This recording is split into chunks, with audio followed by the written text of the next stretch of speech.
Hello everyone, स्वागत है आप सबका एक बार फिर से मेरे चैनल पर। स्टूडेंट्स, आज हम स्टार्ट करने जा रहे हैं 12th फिजिक्स की यूनिट नंबर 2 और चैप्टर नंबर 3 जिसका नाम है करंट इलेक्ट्रिसिटी। तो करंट इलेक्ट्रिसिटी में बेसिकली हम लोग जानेंगे मोशन ऑफ चार्ज के बारे में। अभी तक हम लोगों ने जो पढ़ा था यूनिट नंबर 1 में, वहाँ पे हम लोग जब स्टडी कर रहे थे तो चार्ज रुका हुआ था। तो हम लोग रुके हुए चार्ज की स्टडी कर रहे थे, चार्ज एट रेस्ट की हम स्टडी कर रहे थे, और हम लोगों ने उसे इलेक्ट्रोस्टैटिक्स में पढ़ा, 2 चैप्टर, ठीक है। Electric charge and electric field and electric potential and capacitance. उसमें जो हम पढ़ रहे थे वहाँ पे चार्ज कैसा था, स्टेशनरी था। अब हम चैप्टर नंबर 3 पढ़ेंगे, मतलब यूनिट नंबर 2 इलेक्ट्रिक करंट। यहाँ पे चार्ज का क्या होगा, मोशन। जब चार्ज का मोशन होता है तो इलेक्ट्रिक करंट जनरेट होता है। तो इलेक्ट्रिक करंट के बारे में हम लोग इस चैप्टर में डीपली पढ़ेंगे। इलेक्ट्रिक करंट क्या है, उसके कारण क्या क्या इफेक्ट होते हैं, बहुत सारी चीज़ें हम लोग इससे रिलेटेड पढ़ेंगे।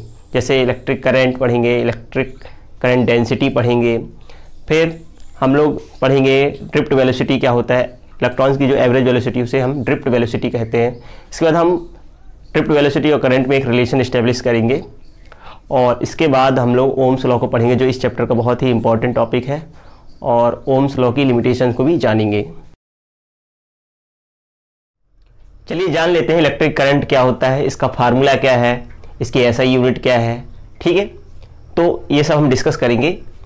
तो चलिए जान लेते हैं डेफिनेशन क्या होती है इलेक्ट्रिक करंट की। सबसे पहले electric current, the rate of flow of charge is called electric current. किसी कंडक्टर में या किसी चालक में आवेश प्रवाह की दर को क्या कहते हैं, विद्युत धारा। Rate of flow of charge is called electric current. It is represented by I, इसे हम आई से रिप्रेजेंट करते हैं, कैपिटल आई से।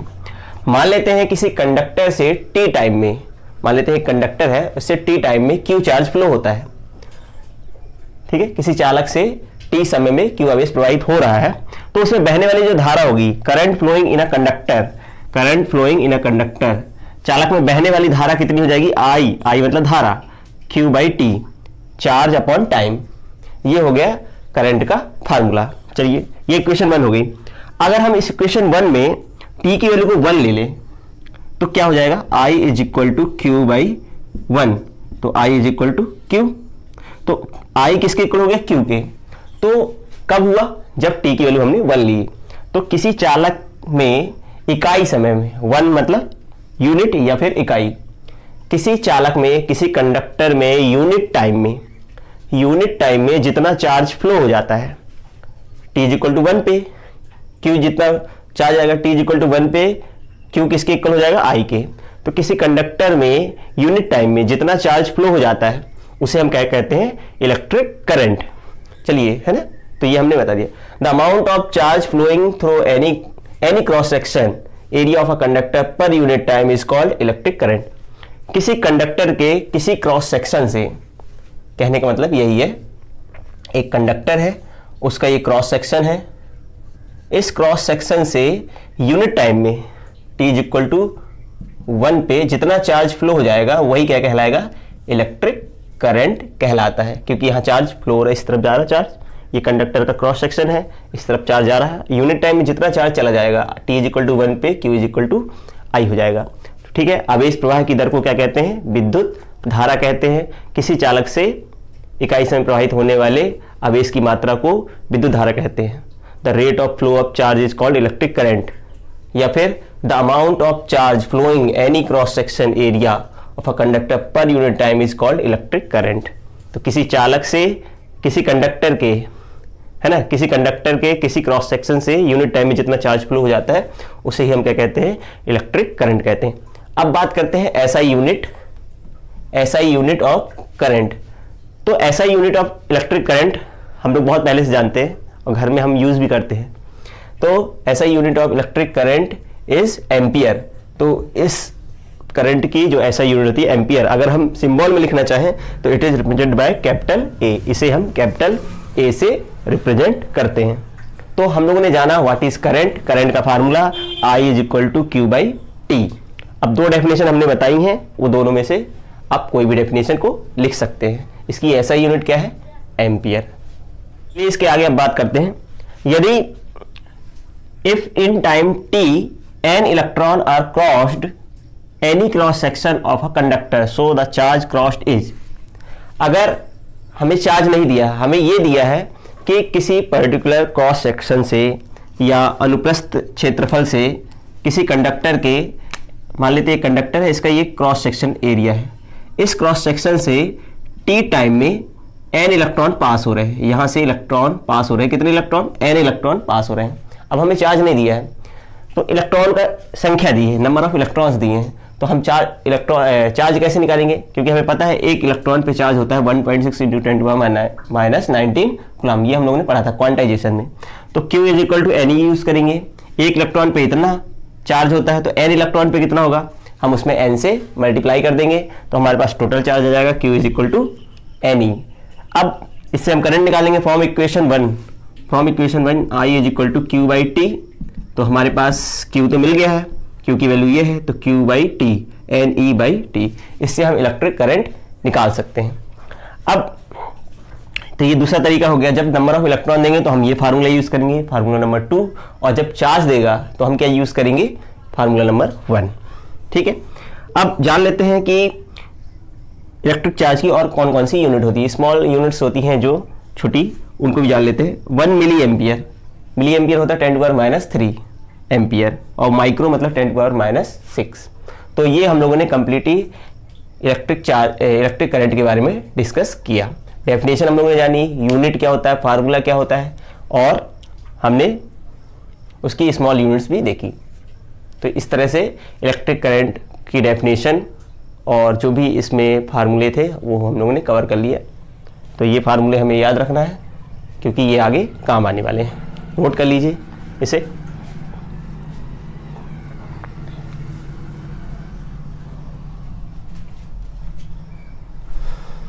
चलिए हम नेक्स्ट डेफिनेशन जो है करंट डेंसिटी, उसको जान लेते हैं। तो करंट डेंसिटी क्या है, the current flowing per unit area of cross section of a conductor is called current density. At the point on the cross section area it is represented by J।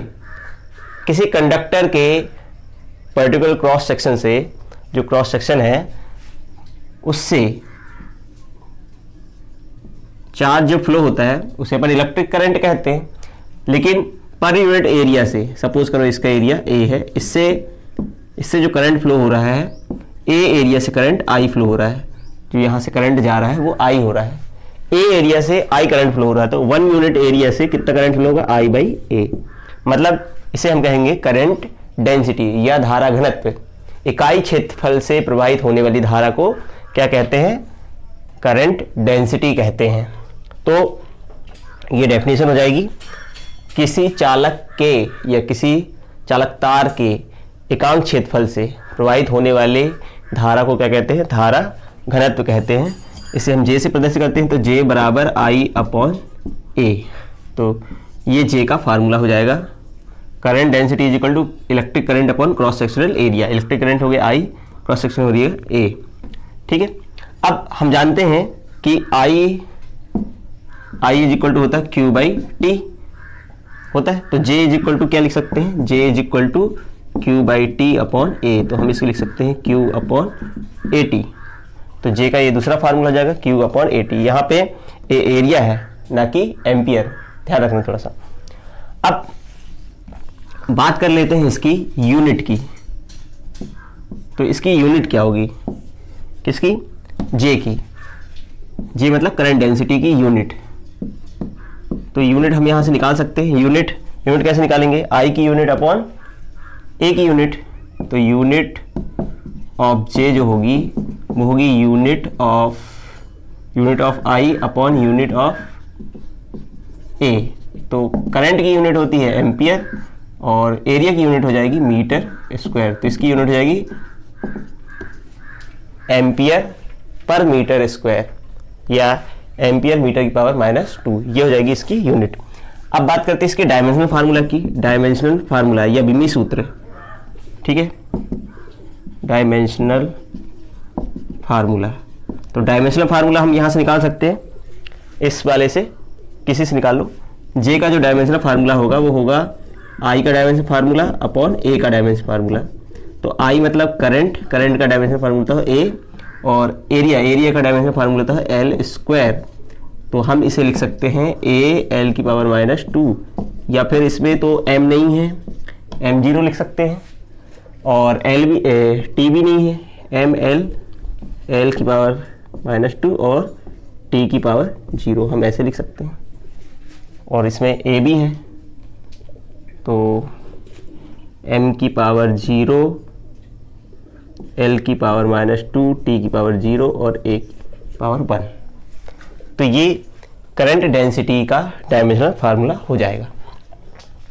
ठीक है, तो हम लोगों ने जाना current density या धारा घनत्व का फार्मूला, उसकी यूनिट, उसका डायमेंशनल फार्मूला, इसे नोट कर लीजिए। चलिए अब नेक्स्ट टॉपिक पे बात करते हैं, जो है ड्रिफ्ट वेलोसिटी। तो ड्रिफ्ट वेलोसिटी को हिंदी में कहते हैं अनुगमन वेग। तो ड्रिफ्ट वेलोसिटी को समझ लेते हैं। तो जैसे कोई कंडक्टर है, ठीक है, सिंपली कंडक्टर है, तो उसमें क्या होते हैं हमें पता है, नंबर ऑफ फ्री इलेक्ट्रॉन्स, मुक्त इलेक्ट्रॉनों की संख्या बहुत ज़्यादा होती है कंडक्टर में। तो इस कंडक्टर में मान लेते एक चालक तार है, इस कंडक्टर में बहुत सारे इलेक्ट्रॉन्स हैं, वो रेंडमली क्या करते हैं, मोशन करते हैं, एक इधर जा रहा है, एक इधर जा रहा है, एक इधर जा रहा है, वो हर डायरेक्शन में, क्योंकि फ्री है, फ्री इलेक्ट्रॉन्स फ्री है किसी भी डायरेक्शन में मूव करने के लिए। तो इलेक्ट्रॉन मूव करते हैं डिफरेंट डायरेक्शन में विद डिफरेंट वेलोसिटीज। ठीक है, तो अब क्या है, ये सिचुएशन उसी तरह है जिस तरह एक कॉलोनी है, कॉलोनी में बच्चे हैं बहुत सारे और उन्हें रोकने टोकने वाला कोई नहीं है, तो वो डिफरेंट डायरेक्शन में या पूरी कॉलोनी में क्या करेंगे, घूमेंगे, शोर गुल मचाएंगे, शैतानी करेंगे, खेलेंगे, नाली में घुस जाएंगे, ठीक है, एक दूसरे को चींटी काटेंगे, धक्का मारेंगे। तो ये एक सिचुएशन है जब इलेक्ट्रॉन्स क्या है, फ्री हैं। तो इसलिए किसी पर्टिकुलर क्रॉस सेक्शन में, अगर मैं एक क्रॉस सेक्शन ले लूँ इधर पे एक पर्टिकुलर, तो किसी पर्टिकुलर टाइम में जितने इलेक्ट्रॉन इधर जा रहे हैं उतने ही इलेक्ट्रॉन्स इधर आ रहे हैं। इन फ्री इलेक्ट्रॉन्स की जो वेलोसिटी होती है वो 10⁻6 मीटर पर सेकेंड होती है। आप समझ रहे हैं, आप 10⁻6 मीटर पर सेकेंड बहुत ज़्यादा होती है, बहुत हाई वेलोसिटी होती है इन इलेक्ट्रॉनों की। तो जितने इलेक्ट्रॉन इधर जाते हैं उतने ही इलेक्ट्रॉन उसी क्षण इधर आ जाते हैं, तो नेट इलेक्ट्रिक करंट 0 हो जाता है, क्योंकि किसी पर्टिकुलर डायरेक्शन में इलेक्ट्रॉन का मोशन नहीं है।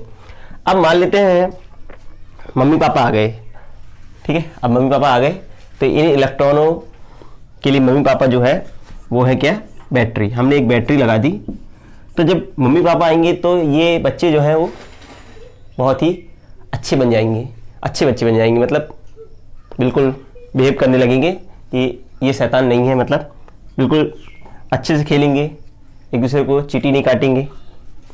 तो बच्चे जो हैं वो क्या हो जाएंगे, अब शांत हो जाएंगे। उसी तरह यहाँ पे जो इलेक्ट्रॉन्स हैं, क्योंकि इस बैटरी के कारण यहाँ पे एक इलेक्ट्रिक फील्ड आएगी, एक्सटर्नल इलेक्ट्रिक फील्ड, ठीक है, EX एक्सटर्नल इलेक्ट्रिक फील्ड, विद्युत क्षेत्र, बाह्य विद्युत क्षेत्र आएगा। अब विद्युत क्षेत्र के कारण इलेक्ट्रॉनों पे बल कहाँ लगेगा, विद्युत क्षेत्र की विपरीत दिशा में। अगर पॉजिटिव होता तो विद्युत क्षेत्र की दिशा में लगता है, लेकिन इलेक्ट्रॉन नेगेटिव चार्ज होता है। इलेक्ट्रॉन कैसे चार्ज होता है, नेगेटिव, तो नेगेटिव चार्ज है, तो नेगेटिव चार्ज पे कहाँ लगेगा, opposite to electric field force लगेगा।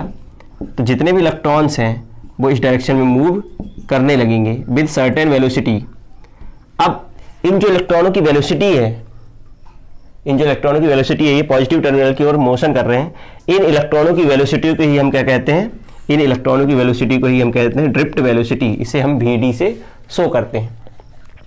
तो इन जो इलेक्ट्रॉन्स हैं, इन इलेक्ट्रॉनों का जो औसत वेग है उसे ही हम क्या कहते हैं, drift velocity. Drift velocity is defined as the average velocity with which the free electrons get drift. Drift मतलब मूव करते हैं towards positive end of the conductor. इस कंडक्टर के पॉजिटिव, ये पॉजिटिव एंड है, ये नेगेटिव एंड है, तो पॉजिटिव एंड की तरफ मूव कर रहे हैं under the influence of external electric field. It is donated bye VD। तो जो इलेक्ट्रॉन्स होते हैं, free electrons, under the influence of external field. क्यों आई एक्सटर्नल फील्ड, क्योंकि हमने बैटरी को कनेक्टेड किया, तो इसके कारण ये opposite to electric field move करते हैं। The value of drift velocity is order of 10⁻⁵ metre per second. इस ड्रिफ्ट वेलोसिटी का जो मान होता है 10⁻⁵ मीटर प्रति सेकेंड होता है, इसे हम VD से शो करते हैं। तो मुक्त इलेक्ट्रॉनों का किसी चालक के अंदर है ना, विद्युत क्षेत्र लगाने पर, किसी चालक में विद्युत क्षेत्र लगाने पर इलेक्ट्रॉनों का औसत वेग जिससे वो कंडक्टर के या चालक के धन सिरे की ओर गति करते हैं या मोशन करते हैं, उसे ही हम क्या कहते हैं, इसे हम बोलते हैं ड्रिफ्ट वेलोसिटी, या इसे हिंदी में कहते हैं अनुगमन वेग। ठीक है, तो ड्रिफ्ट वेलोसिटी को हम लोगों ने जाना, कुछ नहीं है, ये average velocity of a electrons है। ठीक है, इसकी वैल्यू कितनी होती है, 10⁻⁵ मीटर पर सेकेंड। तो इसे नोट कर लीजिए आप। चलिए अब हम ड्रिफ्ट वेलोसिटी और इलेक्ट्रिक करंट में रिलेशन एस्टेब्लिश करने वाले हैं। तो मान लेते एक कंडक्टर है, कंडक्टर में हमने इस कंडक्टर के एंड पर पोटेंशियल लगा दिया है, मतलब बैटरी से कनेक्ट कर दिया है, और बैटरी की सहायता से यहाँ करंट I फ्लो हो रहा है और इसके कारण यहाँ पे इलेक्ट्रिक फील्ड E है। ठीक है, अब मान लेते हैं इसकी लेंथ जो है L है, कंडक्टर की लेंथ L है, area of cross section A है, इसका क्रॉस सेक्शनल एरिया, ये जो है एरिया वो A है। तो इसका वॉल्यूम कितना हो जाएगा, अगर हम देखें तो ये एक सिलेंडर है। ठीक है, एक सिलेंडर का एरिया वॉल्यूम होता है πr²H, इसको हम A कहते हैं। A मतलब बेस का एरिया, या इसका एरिया बेस का एरिया। तो यहाँ पे बेस का एरिया हो जाएगा A, ले लिया हमने। अब यहाँ L की जगह H की जगह L है, तो इसका जो वॉल्यूम हो जाएगा वो A इंटू L हो जाएगा। ठीक है, समझ में बात आ रही है, A इंटू H, तो यहाँ पे A इंटू L होगा क्योंकि इसकी लेंथ L है, H की जगह L है। Number of free electrons per unit volume assume कर लेते हैं वो n है, हमने पर यूनिट वॉल्यूम में एकांक आयतन में इलेक्ट्रॉनों की संख्या n एज्यूम किया। ड्रिफ्ट वेलोसिटी जो है एज्यूम कर लेते हैं Vd, और इसमें जो करंट है वो I है। तो मान लेते हैं इस चालक तार की लंबाई L है, इसका अनुप्रस्थ काट का क्षेत्रफल A है, तो इससे इसका आयतन हो जाएगा A इंटू L।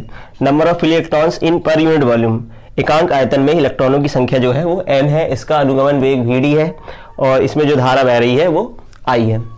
तो अगर अपन बात करें number of free electrons per unit volume, एकांक आयतन में इलेक्ट्रॉनों की संख्या n है, तो कुल इसका जितना आयतन है, इसका आयतन कितना है Al, एकांक आयतन में इतना, तो इतने आयतन में कितना, समझे। एक का रेट पता है, जैसे एक पेन आता है हमारे पास 5 रुपए का, तो हमें पता है 50 पेन कितने के निकालेंगे, तो 50 × 5, तो एक में इतने इलेक्ट्रॉन्स है, तो इतने में कितना होगा, तो हम क्या करेंगे, मल्टीप्लाई कर देंगे, टोटल इलेक्ट्रॉन्स निकल आएगा। टोटल इलेक्ट्रॉन्स कितने हो जाएंगे, n बोल रहे हैं इसे, तो ये हो जाएगा NaL, टोटल इलेक्ट्रॉन्स हो गए। तो टोटल चार्ज कितना हो गया, क्योंकि हमें पता है एक इलेक्ट्रॉन पे चार्ज होता है E, तो इतने इलेक्ट्रॉन पे चार्ज कितना होगा, total charge Q is equal to हो जाएगा NaL इंटू E। E क्या है, चार्ज ऑन 1 इलेक्ट्रॉन्स या 1 इलेक्ट्रॉन। ठीक है, अब ये टोटल चार्ज हो गया। अब देखिए Q तो पता चल गया, अब टाइम देखते हैं। तो यहां पे हमने एज्यूम किया है कि ड्रिफ्ट वेलोसिटी जो है वो है Vd। तो मान लेते हैं T टाइम में यहां से इलेक्ट्रॉन इधर पहुंच जाते हैं, तो T टाइम में ये कितनी लेंथ चलते हैं, L। तो टाइम कैसे निकालेंगे, वेलोसिटी पता है और लेंथ पता है, मतलब Vd वेलोसिटी से इधर मूव करते हैं तो टाइम कितना लगेगा, तो time taken by electron to reach from one end to another end, time taken by electrons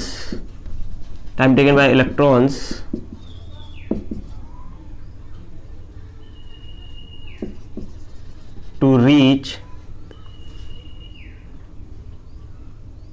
one end to another end. ठीक है, इस एंड से इस एंड में जाने में कितना समय लगेगा, T is equal to distance upon speed. Distance हो गई L, स्पीड कितनी है Vd, समझ रहे हो, क्योंकि हमें पता है स्पीड जो होता है वो होता है डिस्टेंस अपॉन टाइम, तो हमने यहां से उल्टा किया है, T को इधर ले गए, V को इधर ले आए। ठीक है, क्योंकि वेलोसिटी होता है डिस्टेंस अपॉन टाइम, तो T is equal to D upon V, तो अपन ने ऐसे T निकाला। तो करंट कितना हो जाएगा, current I is equal to Q by T। तो I की वैल्यू हो जाएगी, I इज इक्वल टू यहाँ वैल्यू रख देंगे NaLe, अपॉन टी, टी हो गया हमारे पास एल अपॉन वी डी। ठीक है, इसको सॉल्व कर दें, एल से एल कैंसिल आउट हो जाएगा, तो वी डी ऊपर चला जाएगा, N A we D into L. तो फाइनली जो हमारे पास आंसर आ रहा है वो आ रहा है I is equal to n A we D into e. तो ये रिलेशन है करंट और ड्रिफ्ट वेलोसिटी में। This is the required relation. ठीक है, ये रिलेशन है। देखिए एक बार फिर समझा देता हूँ। नंबर ऑफ इलेक्ट्रॉन में number of electron per unit volume n है, तो टोटल वॉल्यूम में कितने इलेक्ट्रॉन हो जाएंगे, टोटल कुल आयतन में इलेक्ट्रॉनों की संख्या, इतना आयतन है, इससे मल्टीप्लाई कर देंगे। अब एक इलेक्ट्रॉन पे चार्ज होता है E, तो टोटल चार्ज कितना हो जाएगा, इतने इलेक्ट्रॉन्स हैं, तो हम फिर मल्टीप्लाई कर देंगे इससे, तो टोटल चार्ज हो गया। अब हमें पता है एक इलेक्ट्रॉन को, या जितने भी इलेक्ट्रॉन हैं, एक पूरे एवरेज है ना वेलोसिटी, तो जो सभी इलेक्ट्रॉन्स हैं उनको यहाँ तक L डिस्टेंस चलने में कितना समय लगेगा, तो डिस्टेंस अपॉन वेलोसिटी, क्योंकि सबकी स्पीड कितनी है, एवरेज वेलोसिटी वी है, तो हम यहाँ से t निकाल लेंगे time, L upon V D. तो L अपॉन वी डी यहाँ से अब Q और T की वैल्यू को इस इक्वेशन में पुट कर देंगे, तो यहाँ से करंट निकल आएगा। ठीक है, इसको सॉल्व कर सकते हैं अपन, L से L कट गया, तो ये रिलेशन आ जाएगा N A we D E. समझ रहे हैं, तो ये रिलेशन हो गया current density and drift velocity and current, विद्युत धारा और अनुगमन वेग में संबंध। ये रिलेशन इंपॉर्टेंट है, इसे याद रखें, इस पे न्यूमेरिकल पूछे जा सकते हैं, नोट कर लीजिए। चलिए अब बात करते हैं ओम्स लॉ की, जो कि बहुत इंपॉर्टेंट है इस चैप्टर में। ओम्स लॉ क्योंकि आगे यूज होगा, तो ओम्स लॉ क्या कहता है, ये हम लोगों ने 10th में पढ़ा था। तो ओम्स लॉ के according if the physical condition of a conductor such as temperature, mechanical strain remain unchanged, अगर कंडक्टर की भौतिक अवस्था में परिवर्तन नहीं होता, जैसे उसकी लंबाई चेंज नहीं होती है, उसका टेम्परेचर चेंज नहीं होता है, तो उसमें बहने वाली जो धारा है, current flowing in it is directly proportional to potential difference applied the end of conductor. तो उसमें जो बहने वाली धारा होती है, किसी कंडक्टर में जो बहने वाली धारा होती है, वो उसके सिरों पर लगाए गए विभवांतर के क्या होती है, अनुक्रमानुपाती होती है। ठीक है, हम लोग जान रहे हैं यदि अपन कंडक्टर में बैटरी लगा देते हैं तो इलेक्ट्रॉन्स का फ्लो होता है, जिससे करंट बनती है। ठीक है, करंट इधर आए, इलेक्ट्रॉन्स इधर फ्लो होंगे, करंट इधर होगा, जितने ज़्यादा अगर हमें आई को बढ़ाना है तो हमें वी को बढ़ाना पड़ेगा, पोटेंशियल, तो ज़्यादा से ज़्यादा इलेक्ट्रॉन्स कहाँ आएंगे, पॉजिटिव टर्मिनल की ओर आएंगे, मतलब ये बढ़ाएंगे, वी को बढ़ाएंगे, वी बढ़ेगा तो आई भी क्या होगा, बढ़ेगा। खींचने वाला कौन है, वी है, वी को बढ़ाएंगे, अगर वी बढ़ जाएगा, ताकतवर बैटरी लगाएंगे तो इलेक्ट्रॉन्स का मोशन ज़्यादा होगा, इलेक्ट्रॉन का मोशन ज़्यादा होगा तो करंट भी ज़्यादा होगा। तो ओम्स लॉ ने यही कहा कि current flowing through the conductor is directly proportional to potential difference applied the end of conductor. उसमें जो बहने वाली धारा है, किसी चालक में बहने वाली धारा, उसके सिरों पर लगाए गए विभवांतर के क्या होती है, अनुक्रमानुपाती। भी जितना ज़्यादा होगा आई उतनी ही ज़्यादा होगी।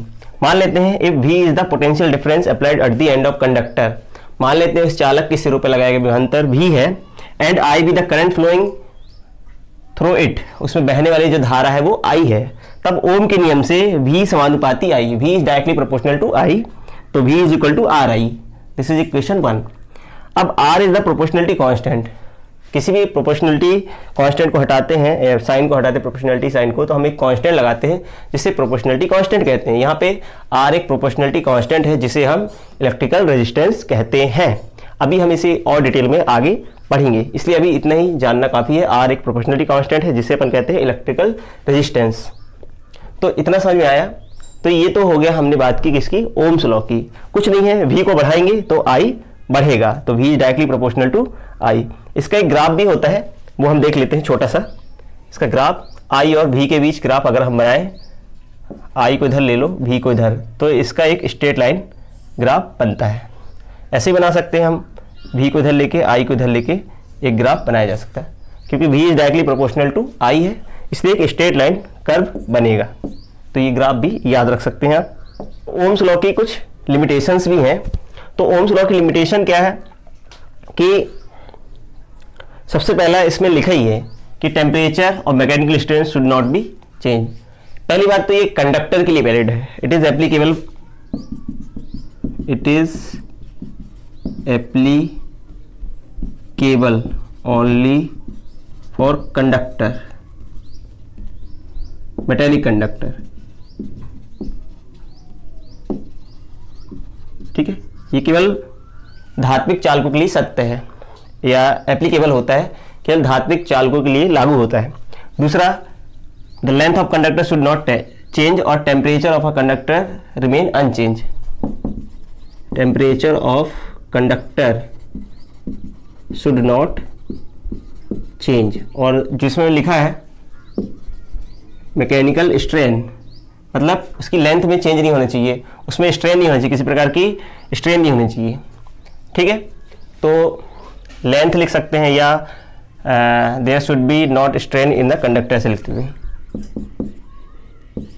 There should not be strain in conductor, ऐसे लिख सकते हैं। द लेंथ, या ऐसे लिख सकते हैं the length of conductor should not B change. तो ये केवल धात्विक चालकों के लिए सत्य है, it is applicable only for metallic conductor. ये टेम्परेचर जब कांस्टेंट रहता है तभी वैलिड होता है, अगर टेम्परेचर चेंज कर देंगे कंडक्टर का तो आर की वैल्यू भी चेंज हो जाएगी या ओम्स लॉ फॉलो नहीं होगा। There should not be strain in conductor, किसी कंडक्टर में किसी प्रकार की स्ट्रेन नहीं होनी चाहिए। ड्यूरिंग द एक्सपेरिमेंट हमें इसकी लेंथ को वेरी नहीं करना है। ठीक है, सिर्फ वोल्टेज और करंट को वेरी करना है, उससे हम इसमें एक रिलेशन निकाल सकते हैं। यही ओम्स लॉ है और ये बहुत इंपॉर्टेंट है। तो आपको ओम्स लॉ की डेफिनेशन अच्छी तरह से बननी चाहिए और उसमें लिमिटेशन क्या है। तो अगर चालक की भौतिक अवस्था परिवर्तित ना हो तो चालक के सिरों पर बहने वाली धारा या चालक के सिरों पर लगाए गए विभवांतर उसमें बहने वाली धारा के अनुक्रमानुपाती होता है, ऐसे भी कह सकते हैं अपन। ठीक है, यदि चालक की भौतिक अवस्था परिवर्तित ना हो तो चालक में बहने वाली धारा करंट उसके सिरों पर लगाए गए विभवांतर के अनुक्रमानुपाती होता है। ठीक है, एक्चुअली में I is directly proportional to V होता है, लेकिन हम लिखते इसको उल्टा है क्योंकि दोनों चीज डायरेक्टली प्रोपोर्शनल है तो V is equal to I लिखते हैं। एक्चुअली में होता है ये I is directly proportional to V बढ़ेगा तो I बढ़ेगा, लेकिन हम इसे लिखने के लिए अब जैसा लिखा गया है बुक्स में वैसे हम लिखते हैं V is directly proportional to I तो V is equal to RI। ठीक है, तो ये ओम्स लॉ है, उसकी लिमिटेशंस भी मैंने बता दी, तो इसे नोट कर लीजिए।